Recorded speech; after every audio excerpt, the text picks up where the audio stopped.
हस्तिनापुर नरेश शांतनु और रानी सत्यवती के चित्रांगद और विचित्रवीर्य नामक 2 पुत्र हुए। शांतनु का स्वर्गवास चित्रांगद और विचित्रवीर्य के बाल्यकाल में ही हो गया था, इसलिए उनका पालन पोषण भीष्म ने किया।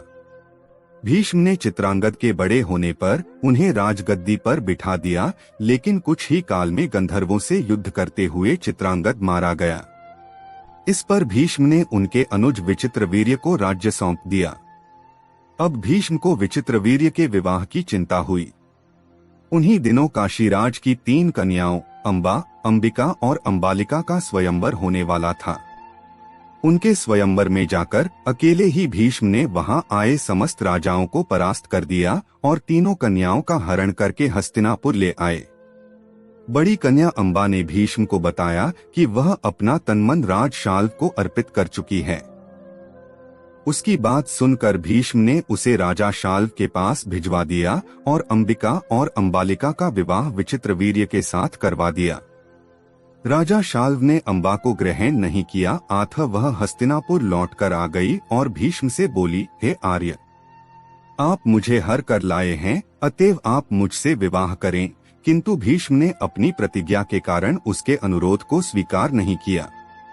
अंबा रुष्ट होकर परशुराम के पास गई और उनसे अपनी व्यथा सुनाकर सहायता मांगी।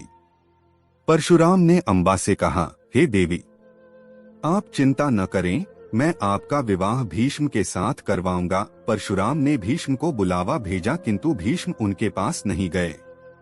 इस पर क्रोधित होकर परशुराम भीष्म के पास पहुंचे और दोनों वीरों में भयानक युद्ध छिड़ गया। दोनों ही अभूतपूर्व योद्धा थे, इसलिए हार जीत का फैसला नहीं हो सका। आखिर देवताओं ने हस्तक्षेप करके इस युद्ध को बंद करवा दिया। अंबा निराश होकर वन में तपस्या करने चली गई। विचित्रवीर्य अपनी दोनों रानियों के साथ भोग विलास में रत हो गए, किंतु दोनों ही रानियों से उनकी कोई संतान नहीं हुई और वे क्षय रोग से पीड़ित होकर मृत्यु को प्राप्त हो गए। अब कुल नाश होने के भय से माता सत्यवती ने एक दिन भीष्म से कहा, पुत्र, इस वंश को नष्ट होने से बचाने के लिए मेरी आज्ञा है कि तुम इन दोनों रानियों से पुत्र उत्पन्न करो। माता की बात सुनकर भीष्म ने कहा, माता, मैं अपनी प्रतिज्ञा किसी भी स्थिति में भंग नहीं कर सकता। यह सुनकर माता सत्यवती को अत्यंत दुख हुआ। तब उन्हें अपने ज्येष्ठ पुत्र वेदव्यास का स्मरण किया। स्मरण करते ही वेदव्यास वहां उपस्थित हो गए। सत्यवती उन्हें देखकर बोली, हे पुत्र, तुम्हारे सभी भाई निःसंतान ही स्वर्गवासी हो गए।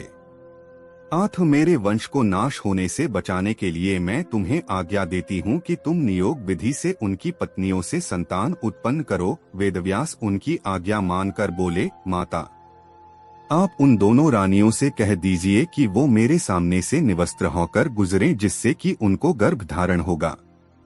सबसे पहले बड़ी रानी अंबिका और फिर छोटी रानी अंबालिका गई, पर अंबिका ने उनके तेज से डरकर अपने नेत्र बंद कर लिए, जबकि अंबालिका वेदव्यास को देखकर भय से पीली पड़ गई।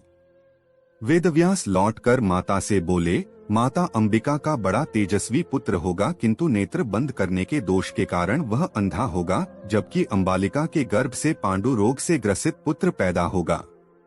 यह जानकर इससे माता सत्यवती ने बड़ी रानी अंबिका को पुनः वेदव्यास के पास जाने का आदेश दिया। इस बार बड़ी रानी ने स्वयं न जाकर अपनी दासी को वेदव्यास के पास भेज दिया। दासी बिना किसी संकोच के वेदव्यास के सामने से गुजरी। इस बार वेदव्यास ने माता सत्यवती के पास आकर कहा, माते, इस दासी के गर्भ से वेदांत में पारंगत अत्यंत नीतिवान पुत्र उत्पन्न होगा। इतना कहकर वेदव्यास तपस्या करने चले गए।